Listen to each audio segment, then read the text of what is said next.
지난달 온타리오주 광역 토론토의 신규 주택 거래가 급격히 감소한 것으로 나타났습니다. 금리 인상이 부동산 시장을 멈추게 했습니다. 건축산업 및 토지개발협회에 따르면 6월 GTA의 신규 주택 판매는 2,526건으로 1년 전보다는 32% 증가했지만 10년 평균치보다 30% 낮은 수준입니다. 연방중앙은행이 6월에 다시 금리를 올리면서 거래가 급감했다고 협회는 설명했습니다. 주택별로 보면 단독과 반단독 타운하우스가 569채 거래돼 10년 평균의 절반이 뚝 떨어졌습니다. 저층과 고층 그리고 스택 타운하우스를 포함한 신규 콘도는 1957채로 이 역시 10년 평균치보다 21% 낮은 수준입니다. 콘도는 특히 토론토와 6지역에서 가장 많은 거래가 이루어졌고 주택은 더럼이 가장 많고 이어 6지역과 필지역 순입니다. 협회는 지난 봄 연방중앙은행이 금리를 동결할 때까지만 해도 주택시장이 다시 회복될 걸로 예상됐지만 지난달 중은이 금리를 올리면서 거래가 크게 줄었다고 전했습니다. 최근 들어 주택 공급이 증가하면서 가격 상승 압박이 다소 완화됐는데 금리가 오르면서 구매 예정자들은 다시 망설이기 시작했습니다. 이처럼 거래가 줄면서 완공된 주택은 물론 건설 중이거나 건설이 예정된 주택 재고는 16,379채로 5월 이후 증가했고 이는 가격 하락으로 이어졌습니다. 지난달 신규 콘도의 벤치마크 가격은 109만 494달러로 지난해보다 8.4% 낮은 수준이고 신규 단독 주택도 6.9% 하락한 171만 6,467달러입니다.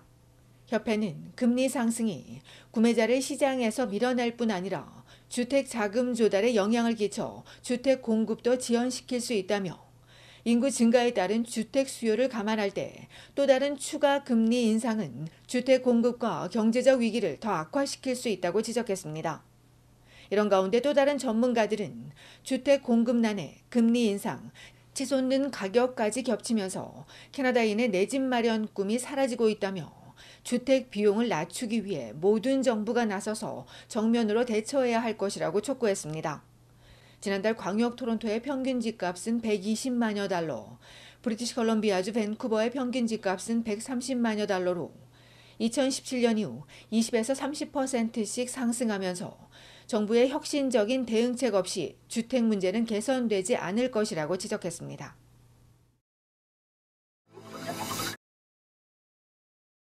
대서양 지역에 52년 만에 기록적인 폭우가 쏟아지며 4명이 실종되고 대규모 정전 사태가 벌어졌습니다. 지난 금요일 밤부터 24시간 동안 노바스코샤주에 3개월 동안 내릴 250mm 넘는 많은 비가 한꺼번에 내렸습니다. 도로와 주택, 차량들이 물에 잠기며 연안 도시가 물바다로 변했고 북부에서는 댐 일부가 무너질 가능성이 제기되자 긴급 대피하기도 했습니다. 한때 7만여 명이 정전 피해를 겪었고 지금도 상당 지역의 피해가 이어지고 있습니다. 웨스트 헨츠 지역에선 오늘도 실종된 어린이 둘과 10대 성인을 찾는 수색 작업을 이어가고 있습니다. 항공기와 보트, 선박 등이 구조 작업을 벌이는 가운데 헬리팩스 항구까지 이어지는 CN 철도 일부도 폭우로 손상됐습니다. 피해를 입은 25개 다리 중 6개는 완전히 파괴됐습니다. 산불이 주택 150여 채를 태운 지 2달도 안 된 헬리팩스에 이번엔 폭우가 덮치면서 주민들이 끔찍한 나날을 보내고 있습니다. 지난 토요일 팀 휴스턴 주 수상은 8월 5일까지 비상사태를 선포했고 연방정부는 지원에 나서기로 했습니다.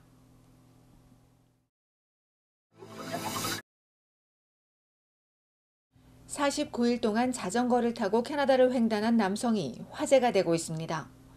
온타리오주 컬링우드 출신인 브레이든 어셔 씨는 브리티시 컬럼비아주 토피노에서부터 뉴펀들랜드주 세인트 존스까지 8,000km의 거리를 자전거 횡단에 성공했습니다. 지난 5월 7일 시작된 여정은 도중에 부상이 있었고 휴식도 필요해 목적지에 도착하는 7월 14일까지 2달 반이 걸렸습니다. 어셔 씨의 자전거 횡단은 정신건강기금을 마련하기 위해서입니다. 20세이던 6년 전 심각한 불안과 우울증으로 병원에 입원했던 어셔 씨는 이를 극복해낸 이후 자신과 비슷한 정신건강 문제를 겪고 있는 청소년들을 위해 도전에 나섰습니다. 이번 여정은 특히 혼자인데다 길고 때로는 끝이 없는 것 같은 정신건강 문제와 매우 흡사했다고 전했습니다.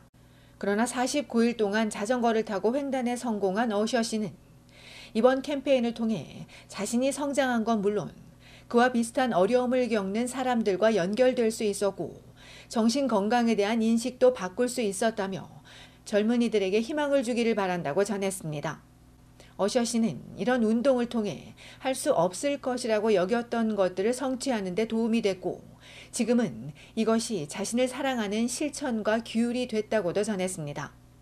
이번 횡단을 통해 2만 5천 달러를 모아 청소년 정신건강단체에 기부를 원했던 어셔 씨는 지금까지는 18,000달러를 모은 것으로 알려졌습니다.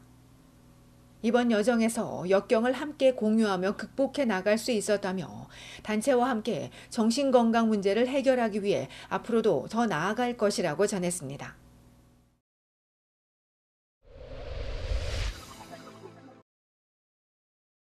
(5년) 전 18세와 10세의 어린이가 무고한 총격범 손해에 목숨을 잃으면서 매년 추모식이 열리는데 행사가 열린 다음날 새벽 또다시 근처에서 총기 사건이 발생했습니다.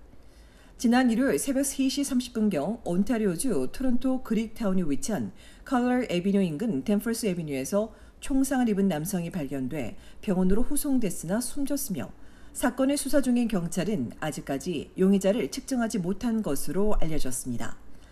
이보다 앞서 지난 토요일 밤 11시 30분 놀스역 서쪽 제인 스트리트과 쇼햄 드라이브에서도 남성 1명이 총상을 입고 병원으로 이송됐으나 생명이 위중한 것으로 알려졌으며 경찰이 20대 초반의 마른 체형이고 검정색 자켓을 입은 흑인 남성과 검정색 해치백 차량을 추적하고 있습니다.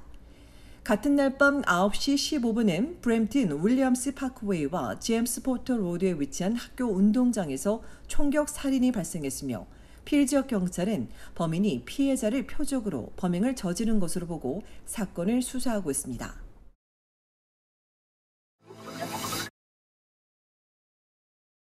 온타리오주 동쪽 캠벨포드에 있는 트렌트 강에서 익사 사고가 있었습니다.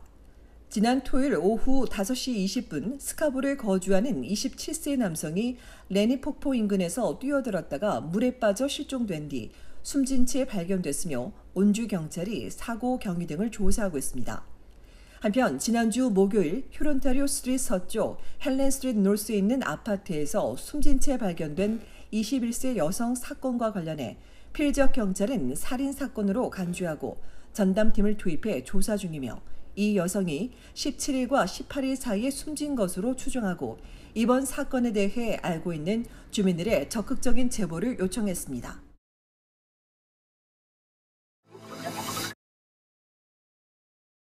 인플레이션과 고금리에 소비자 구매력이 위축되기 시작했다는 분석이 나오고 있습니다. 지난 5월 소매 판매는 전월 대비 0.2% 상승에 그쳐 전문가 예측에 미치지 못했고 1.1%였던 4월에 비해서도 크게 떨어지면서 뚜렷한 둔화세를 보였습니다.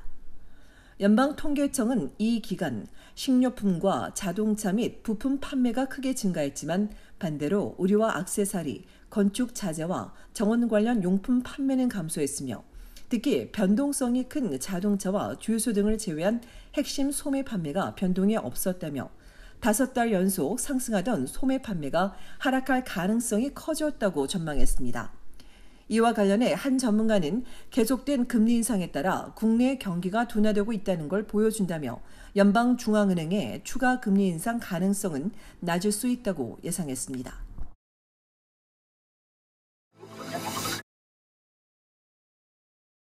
온타리오주 비즈니스 대표들은 덕포드 정부가 부동산 평가를 지연하고 있어 경제적 경쟁력을 손상시키고 있다고 경고했습니다.